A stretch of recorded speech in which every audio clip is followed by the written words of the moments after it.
Hello, LinkedIn, and welcome to the Late Lunch Show. Not with Jamie Burns today, with me, Audrey Duckworth, and my good friend Jim Brown from the Optimum Eco Group. Hiya, Jim. Welcome to the show. Thanks, Audrey. Great to be here. Thank you. We're going to talk today about what you do at Optimum, and we're going to have some really interesting conversations. I've been out this morning already and seen what you do, so I'm really excited to see how we can help other businesses by explaining what you do and what value we can bring to them, which is what the show is all about. But before we do that, we've got a couple of things that we have to do and some mentions. So the first one is to Bold Mango Media, and that's to Andrew. Hi, Andrew. And shout out to Amelia as well. It's big shoes to fill for Jamie. He makes this look so easy. And with this studio, I think, honestly, it just makes you feel a bit more relaxed and like you're sitting in your front room. Although, to be fair, this front room is much nicer than mine. So. It's nicer than mine as well. It's absolutely cracking. So thank you for that. And a thumbs up from Amelia. So that means everything's working. That's good to know as well.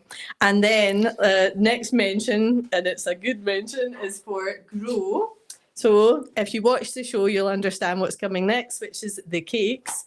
My cake is an amazing carrot cake, which is covered in cream. I'm not going to eat that during the show because I'll look a bit of a mess, but I will have it afterwards. What have you got, Jim? Well, look at this. I've got an apple cinnamon type thing, but I think it would feed a small family. I'll be having that over the course of the next day or two, I think. But it looks amazing. So nice. And I've also got a flat white. Lovely. And I've gone for the healthy option, which I've already tanked into, which is some sort of lovely green smoothie. So shout out to our sponsors, Grow. Thank you very much for that as well.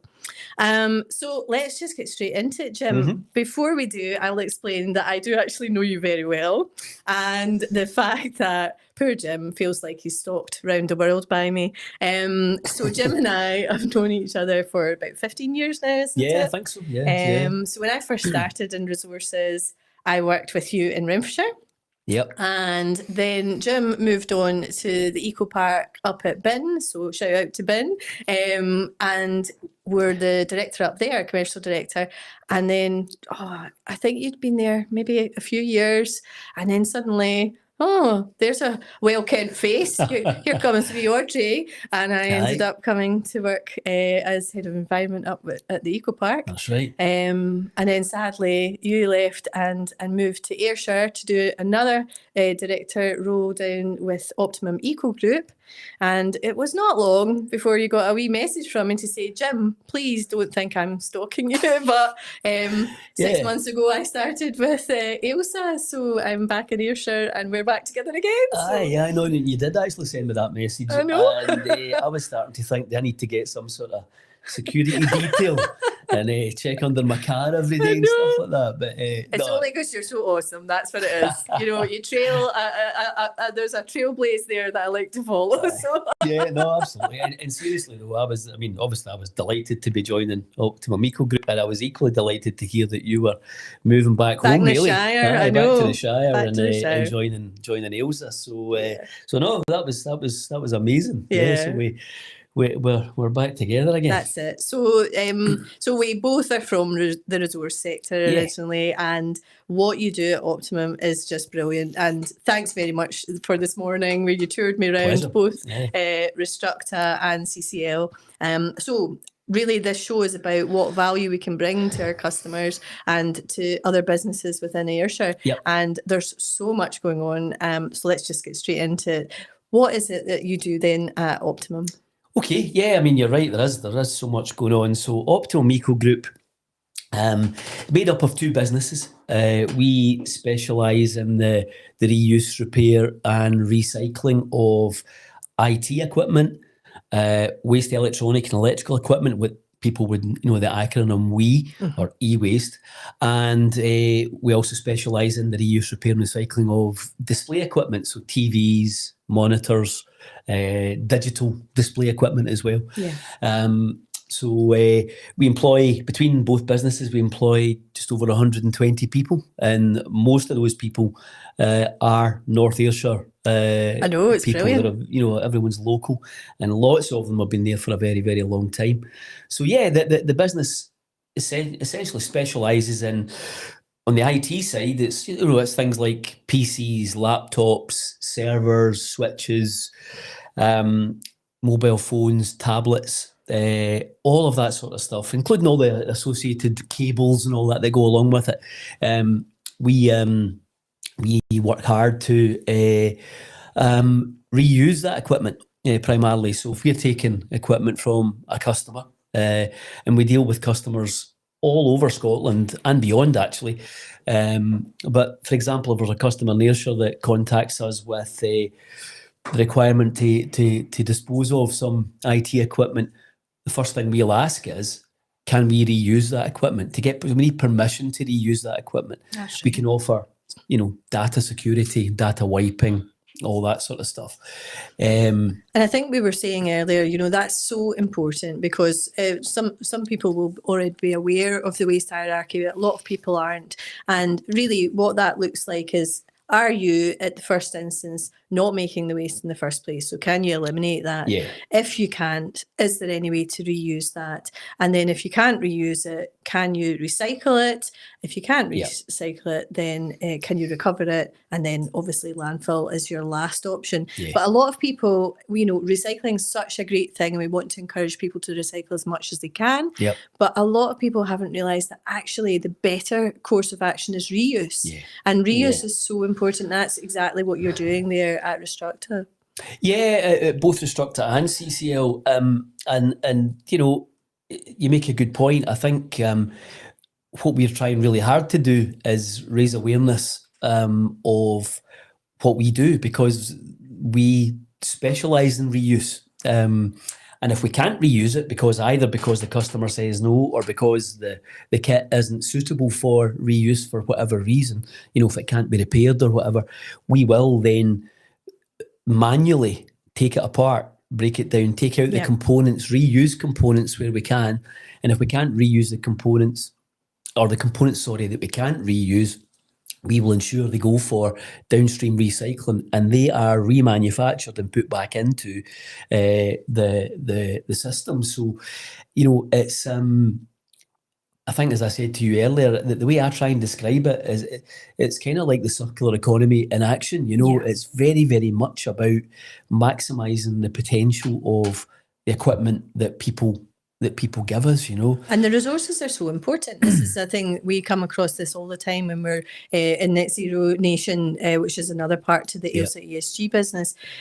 We need to value our resources. We need to be thinking about the future, and we need to understand that these things won't last forever. And by doing processes like you do at CCL with using it again and again and giving it as much value as we possibly can, it's brilliant. And I also noticed when we were walking around that quite a lot of your staff were quite young. Yep. So you have an apprentice scheme? Yeah. So again, as I mentioned earlier, most of our employees are local. And what we decided to do at CCL was we established a digital apprenticeship. So kind of designed for, there's lots of kids that come out of school that don't know what they wanted to do. And I remember back in the day, I was one of them. I didn't know what I wanted to do. So we designed this digital apprenticeship where they can come in, they go through a process that involves part, study at college, and learning on the job. And they're given full training and full support throughout. And at the end of that 2-year apprenticeship programme, they're guaranteed a job. And as you said, when we were walking around this morning, you commented that, the amount of young people that were there, and some of the team leaders there have gone through that apprenticeship and are now training the next cohort that have come through, if you like, So yeah, we're very, very committed to the local area, very, very much committed to the local area, but also committed very, very much to making sure we can get as much out of the equipment that comes through. Can we repurpose it, can we remarket it and get it back out there? And if we can't, well, let's make sure we can do something valuable with the components that are within all this equipment that we bring in. That's right. So yeah, it's both businesses. It's very much what we're about, you know. And I think I think there is a lack of awareness of what you can do with waste electronic and electrical equipment, you know. Oh, absolutely. We were saying that in terms of if you have an old computer or a laptop, a lot of people will actually just throw it straight in the bin. Yeah. They don't know that there's a specific collection. At best, they might take it to their household waste recycling centre and then put it Yeah.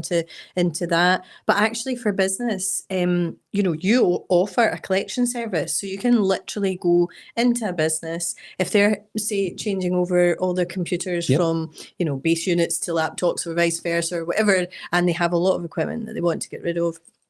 There's value in that, and it can be reused. Yeah. So Yeah. push it up that hierarchy. So what would you do in a normal situation if somebody was wanting a collection just from a local business? So, I suppose the first thing to say is it doesn't matter how much they have. You Yeah. know, it can be a few laptops, a few PCs, it could be a box of cables. It doesn't matter, you know. So the first thing we'll do is, I mentioned earlier, we'll ask if we can reuse the equipment. So we will then get them to provide a list of what we have. It's very simple, you know. Get them to provide a list of what we have. We'll book a collection date. We'll go and get it. We'll provide the paperwork. We'll clarify at the point of collection what they've told us that we're going to collect is what we've actually collected. We'll bring that back. It's logged into the system, our goods in, and we'll scan serial numbers. It's all logged through, and there's a job number allocated to that particular collection, so that it's traced all the way, right the way through the system. And we can then provide reports back to the customer on what's happened to the equipment. Because I think sometimes that's what puts people off from reusing computer equipment, especially, isn't it? It's the fear of, oh, my data's going somewhere. Yeah, and that's the other thing that we can 100% guarantee. You know, we will ask again with regard to the data element of it. Is the customer happy for the hard drive to be wiped and then reused, or do they want it destroyed? And if they do, we can provide certificates of destruction. If they want it wiped, we'll provide wiping, you know, actual a certificate detailing the software that was used and how it was wiped, and they've got that there to you know, it's peace of mind, I suppose, you know, for them. And you know, you mentioned as well, you know, from a householder's perspective, we hope that they'll take it to a household waste recycling centre, and we collect from lots of those. You know, we do all the Ayrshire ones, for example. But the point there is, getting back to the awareness thing, there's lots and lots of people don't know that they can do that. So it's estimated that there's somewhere between 15 and 20,000 tonnes of e-waste a year. That blows my mind. Goes into people's black bins. Oh, think about that, you know, and I keep saying this is a kind of mantra, you know. Think if that 15 to 20,000 tonnes of material was put in the right place, you know, coming to places like ours. Absolutely. Think how many more jobs we could create in Ayrshire. I know. You know, I know. Simply how many more jobs we could create. Yeah. And I think the same applies to businesses, you know. So there's lots of businesses that will have cupboards full of stuff because they're not quite sure what to do. They're worried maybe about that data on that laptop. And what if I put that in the bin? So, you know, I guess what we're trying to say is you know, there's safe, secure methods available, and we're happy to help. You know, we're there to assist, and that data security element is covered. You know, 100% covered. One thing that really impressed me as well when I was walking around watching what everybody's doing is the amount of innovation. And one of the POPs innovation was incredible. So Yeah. it's maybe a bit geeky for our listeners, but Yeah, there is legislation around regarding these persistent organic pollutants. Yep. And you've actually worked with UWS, was it, on a KTP? We did, yeah. So you're right. It is a bit maybe geeky for the public and for people that maybe are not aware of the legislation. But yeah, legislation came in that said, look, that there's chemicals within, it's called forever chemicals that maybe people have heard of, that are in plastics associated with electronic equipment. So TVs, for example, the plastic backs of TVs have fire retardants in them. So overnight we were pretty much told you can't recycle that anymore. It's got to be incinerated at high temperature incineration, which was crazy. I mean, overnight, it was literally just before Christmas, before SEPA switched off their computers for Christmas, for the Christmas holidays, and we were left with, oh my God, what do we do? So yeah, we went to speak to University of West of Scotland, entered into a knowledge transfer partnership with them, and we employed a PhD student to come and work with us, and developed a testing system for the TVs, the plastic backs of the TVs, where we scan the back of the TV, the little label that's on it with the serial number, etc. We scan the back of the TV, and we developed an app in conjunction with that, and it tells us whether that plastic back of that TV contains POPs or not. If we've seen it before, it will read it and tell us that's recyclable or that contains POPs. If we haven't seen it before, it will come up saying test. So we have a testing regime. We've got an XRF gun, again, a bit geeky, but sounds like something out of a sci-fi movie. Yeah. And we test that plastic, and that determines whether, it measures the levels of chemical in it, and it determines whether it contains POPs or not. We now have a database with over 18,000 individual models of TVs that we now can tell whether it contains POPs or whether it doesn't. But the important part of that, which, that technology and that innovation was incredible. But what that's allowed us to do is we're now back recycling over 75% of that plastic.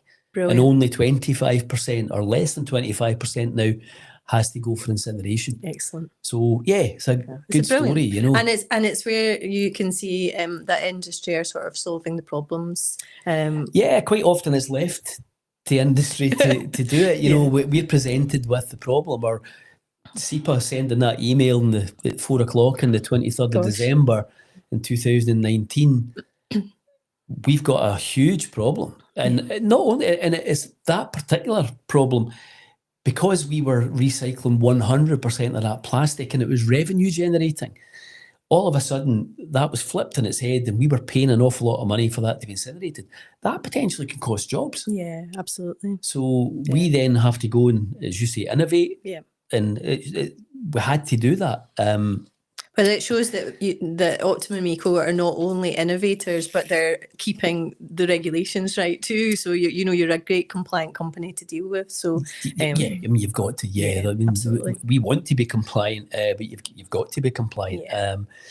That's brilliant. And then on the other side of the business, I'm going to do a wee show and tell now, because I've got this superb product. Here's one I prepared earlier. It's called Glass Glow, and I'm going to actually read what it says on the back because it's pretty cool. So bear with me as I try and read it with my old eyes. So Glass Glow, an original TV adaptation. If you love a good plot, this storyline is guaranteed to have you hooked. The opening scene is a massive warehouse crammed full of forlorn-looking TV sets, which I can vouch for. I saw it today. Yep. Once the centerpiece of people's lives, they found themselves rejected and destined for landfill. Enter the main character, a resourceful waste management specialist who refuses to accept that these television panels cannot be recycled and reborn into something useful and innovative. Together with his team at Restructa and Ayrshire, Scotland, they devised a unique process and an ingenious design to create a striking and versatile glass product. From a once unusable waste, the eco-friendly and delightfully quirky Glass Glow is born. Shimmering in the sun, glistening in the rain, and simply stunning when illuminated, the transparent Glass Glow pebbles bring style and vintage charm to your plant pots. Wow. Yeah, yeah. So would you like to tell us a wee bit about that then? Yeah, sure. So obviously most people now are familiar, TVs are flat screen. Now whether they're LCD, LED, OLED, QLED, all sorts All of... the Ds. And there's plasmas and all that as well. But back in the day, CRTs, your old cathode ray tube type TVs, big, thick, heavy things. So when Restructa was founded 20 years ago, that's what it was set up to do. It was set up to process CRTs. They could no, through the WEEE directive, they could no longer go to landfill. Yep. When you think about it, that's what happened before. Mm-hmm. It's crazy. So it was set up to process CRTs only. So if you look at a CRT, if you look at the old cathode ray tube style tellies, what the glass you're looking through, or you see the image through, it's actually very thick. Yeah. It's about, it depends on the size of the TV, but it's usually about that thick. Yeah. So it's really, really thick glass. And the guys, long before I was with the company, decided we must be able to do something with this glass. Came up with a process where we, depending on the size of the TV, either use a hot wire that we put round. There's funnel glass at the back, so that the cathode ray tube itself is kind of funnel shaped at the back, and then it's a screen at the front. So we devised a process to cut off the funnel glass at the back, either using a saw, industrial saw, or using a hot wire and then a cold air blasting at it to crack it. So the funnel glass goes through a different treatment route because it has high levels of lead contamination, so it's actually classed as hazardous waste. But the panel glass is just glass. It's fine. There's dust on it that we hoover off. And then we devised a process where we put the CRT panel glass through what we call a tumbler process. So it basically just rolls the glass, breaks it down into smaller parts, smooths off all the edges, and we get a byproduct of glass dust from that, which we use elsewhere. And then what we're left with is this decorative glass product. People use it on, they use it maybe on borders on decking, they use it in their gardens, they use it in water features. Some people put LED lights underneath it and it lights up, and as it says on the pot, it does glisten in the rain. Yes. It shines. So we had to go through a whole process to reach what they call end of waste status for it, which again, is another innovation. Thing. Yeah, I had to go through that with SEPA, and we got end of waste status for it, and that's now supplied. We send that down to a company down in Manchester who bags it, and that's supplied into garden centres all across the UK. Oh, that's fantastic. So look out for and that. It's an alternative to, actual stone coming from a quarry that people use as decorative chips in gardens and stuff. And it's obviously a sustainable product. Amazing. So technically, if there was somebody who had a lot of old televisions in their business, they could be actually reusing them and sending that to you for making into aggregate for the totally. Yeah, car park or something. Again, these cupboards that I'm talking about that businesses will have, you'd be amazed how many CRT we still get hundreds every week. I was coming loving, you've got like a museum-y type part of the business as well, and everything that you're finding that might be of interest or an old or, you know, older tech, you take it aside. And I was loving it this morning because there's like ZX Spectrum, which is my first ever computer, and I'm like, wow, this is taking me right back. So it's amazing that they're still coming in through the waste It's incredible. Yeah, you just, you know, people, again, people just store stuff because they don't know what to do with it. Hoarding. And then eventually will take it and maybe throw it out. But that's right. And I suppose that's what we want to say to businesses. If you do have one of those cupboards where you're just thinking, oh, that's just full of old, outdated cables, printers, whatever it might be, you know, think of reuse before recycling and see if it could be something that could if it's got a battery or a plug, we'll take it. You know, it's as simple as that. And you know, the TV thing, going back to TVs, people throw out TVs that are in perfectly good working order, you know, because they want a bigger, better one, you know, the latest model. And at Restructor, the first thing, again, we do is we look at reuse if we can. If the screen's intact, we know right away, right, we've got a chance here. Yeah. So we've got a team of guys who'll do, you know, fit, form and function testing on the TVs, put it through a process, and might need a small repair, might need a backlight replaced or something like that. But just to give you another stat, last year we resold 37,000 TVs. 37,000. 37,000. That's incredible. And most of those were TVs that we didn't really need to do an awful lot to. You know, I had to tidy them up, clean them up. Obviously, I had to test them all. But there was very little wrong with them. You know, people just wanted the next best thing. You always see it in phases, don't you? I think you always see that in the waste industry. You know, towards Christmas, a lot of sofas start to come in because people want new sofas. The same would apply to tellies, and then as you know, before the Olympics or the World Cup. We see spikes coming through in volumes. World Cup, Olympics, Christmas. That's right. All the, you know, the kind of big events, that sort of thing. People want a new telly. They want a shiny thing. So I was also very impressed when we were walking around that you did a little, well, in my mind it was a magic trick because I just thought it was so cool. But so I have actually brought these in to show everybody. So these are two pieces of glass that we had in the recycled aggregate, but they can see they're just a slightly different colours. This one's kind of a bluey purple hue, and this one is a kind of white one. So I'm going to put you on the spot here, Jim.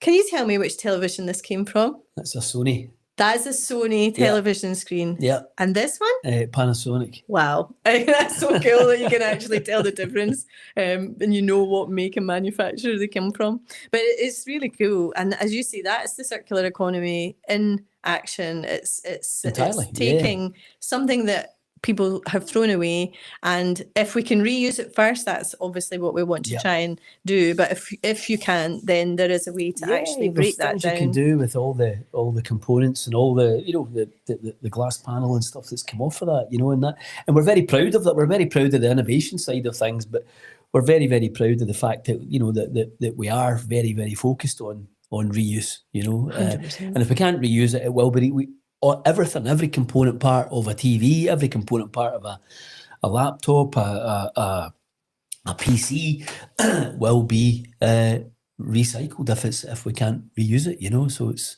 and most of the ones that are being sent, I mean, think from what we know, I think probably the Optimum Eco are the only types of company that are doing this in Scotland. Yeah, I mean, so as far as Restructa is concerned, Restructa is the only display recycling facility in Scotland, and we've been and seen other TV recycling plants elsewhere, you know, down in England. They don't do it the way we do it. No. It's a very, you've seen it yourself this morning, it's a very manual process, but it's manual for a reason, because we can then get best value out of the individual component parts that come out. We can reuse some of the component parts, or we can send it off for downstream recycling as a segregated component part. other people that we know of won't do that. They'll just shred the whole thing. And I that's don't think crazy. people realise that when you're sending your WEEE or e-equipment away, that is what's happening to it. It's just getting shredded. And Yeah. there is some Yeah. recycling, which is great, but we want to be doing it in a much more thoughtful way and thinking about all the resources it's taken to make that equipment in the first place and then get them all back, because there's worth in it, not only to the planet, but to business as well. Definitely, yeah. I mean, and the same applies, of just talking about the TV side of things there at Restructure, but the exact same applies at CCL. It's a very manual process, and it's not, so we can. It's great that we're able to create, a lot of jobs, and it's not because, it's not a job creation scheme, but we're able to create those jobs because we want to do things properly. CCL's now 25 years old this year. And been trying to do the right thing all along that period of time, and trying to raise awareness of the fact that there is a better way to do things, and that we exist, that we're out there, because I'm sure, lots of people don't know we're there. That's right, absolutely. And something else I noticed was that you recycle vapes as well. We do, yeah. We take vapes in from all over Scotland. A lot of council sites collect vapes. But again, some businesses provide vape disposal services for their employees. So yeah, we manually take apart vapes, and we obviously, the first thing we do is we separate the casing. The casing's either metal or plastic, so we separate the casing. We take out the lithium-ion battery, which we wrap in non-conductive tape. We pull out the wires. And then what's left is a little reservoir that holds the residual liquid and a little filter. That is the only part of the vape that we can't recycle. That's great. That goes for energy from waste. Mm-hmm. Every other component part in that, including the battery, is recycled. And people, and again, this comes back to education. I see vapes every single day of the week when I'm out with the dog, if I'm taking the dog for a walk. I see them everywhere. People just throw them away. People put them in bins, and we see so many fires in either waste transfer stations or in refuse collection vehicles, because people are just chucking stuff with batteries which are absolutely 100% able to be recycled. But also the other part of that is if they're crushed or they're damaged in any way, they can be volatile. And that's why we're getting these fires. That's right. So we need to try and educate people that you can recycle these things, and there is a home for them. And we've got we've got people employed in the business doing that very thing, recycling vapes and ensuring that those lithium-ion batteries are recycled, and those precious earth metals are recovered and put back into manufacturing. So it's maybe even something to think about, instead of just putting it in your waste at home, which a lot of people might do, unknowingly putting batteries in the bin, is to take it into work. And if they've got a recycling, normally they're kind of a tube bin, aren't they? Usually and put your vapes in there so that at least it's going to the right place. That's amazing. And that's sort of, most, I think, responsible employers do provide that facility, and if you can't take it to your work, as I mentioned earlier, one of the other things that we do at CCL is we process small domestic appliances. So we'll collect from council sites all over Scotland, and we'll bring all that kit and material back. But we also collect vapes, and we collect batteries from those sites as well. So there are facilities for people to be able to, members of the public, to be able to dispose of these things properly, you know. Yeah. But businesses, the same applies to businesses, We can provide the tubes for people to store the vapes. We can provide bins, containers for the batteries, and we can help, obviously, with all the other, the IT equipment and the display equipment that people might have, So there's solutions there for absolutely everything. And e-equipment, were you saying it's like the biggest, is it the biggest stream? Well, e-waste is, or WEEE, as some people call it, it's the fastest growing waste stream in the world. Yeah. That's fact. Yeah. It's the fastest growing waste stream in the world. As we move to digital. Right.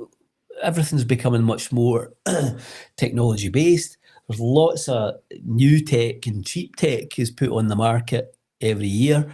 So yeah, it's growing at a vast rate, a huge rate. So it's even more important that people realise that there are solutions for dealing with stuff that they're throwing away. Absolutely. And on that note, it's interesting. So CCL have been through the Net Zero Nation Accelerator, which AILSA are a delivery partner with. And we also have your support for decarbonising Ayrshire, which is great. So in one of our sessions, we were looking at waste and resources, and actually it brought up quite a lot of questions about the fact that businesses think they might be doing the right thing, but they're actually perhaps falling foul of either regulation or even wasting money because they're not doing the right type of recycling or getting rid of their waste in the best way, I would say. So it's quite, I would say probably always the thing to do is if you've got any type of E or WEEE waste, anything with a battery or a cable, probably just lift the phone to yourselves first to see if you can do something with reuse. Yeah, we are absolutely, we're delighted to speak to anyone and give anybody a bit of advice as well, Yeah. I mean, you're right, that last session, the decarbonise the Ayrshire thing, there's people are doing what they think is the right thing. They just think they can put e-waste in their general waste skip that they've got. Yes. Because they don't know any better. Their job is to do something completely. Their job's not to generate waste. It's a byproduct of their operation. So yeah, we're there to and that was quite insightful for me that day because I was amazed at how amazed they were, if you know what I mean. I know. At the options available to them. And I think from that, one of those conversations, I think we're just about to do a collection for someone that had a big challenge, really. They didn't really know what to do. And what the one option they did have available to them was significantly more expensive because they weren't going to someone that had the expertise and the knowledge to advise them properly. So yeah, it was a good example of, how we hopefully can help, anyone out there that's got IT equipment, WEEE equipment of any sort, That's one of the things I've noticed the most about coming to work back in Ayrshire again, is how much we have going on in the region that is so good in terms of expertise, innovation, sustainability. There is a lot going on. So it's really great. I've certainly found that since I moved to Optimum Eco Group. And I've said that to colleagues, I've never experienced the sort of, there seems to be a real, it's almost like a collective, that there's businesses talking to each other all the time. Yes. And to be fair, I think there's, from North Ayrshire Council particularly, I've found, I was quite surprised actually at the level of engagement with North Ayrshire Council. It was something I hadn't really experienced at that level before, that how keen they were to support and assist people. Very much. So I think that it seems almost unique to Ayrshire to me, and I live in Inverclyde, but so I'm biased. I'm further up the coast, but no, it's been really refreshing for me, Great. finding that. Yeah, absolutely. And well, as a person from the Shire anyway, I'm like that. I can't believe how much, I know there's loads of good stuff, but there is so much good stuff going on. And I think having cohorts, having meetings, having these, the podcast as well, just bringing that information together, bringing people together, that's really where the value adds. So listen, Jim, it's been so interesting speaking to you today. Got a question first. Oh, I've got a question before I wrap up. So, what is that, Andrew? Jamie was asking if Jim thinks the government are communicating how to properly dispose of vapes well enough. That's a brilliant question. And the answer to that is absolutely 100% not. I mean, I think in terms of, I I mentioned fires earlier on. In terms of the cost to industry, because again, it's fallen on industry because the fires are taking place in transfer stations and they're taking place in collection vehicles because they're not being handled properly, and they're not being handled properly because they're not being disposed of properly. There needs to be, and it's costing billions of pounds. So see that money that's been wasted and the costs associated with that. Why not invest some of that money into a public education campaign?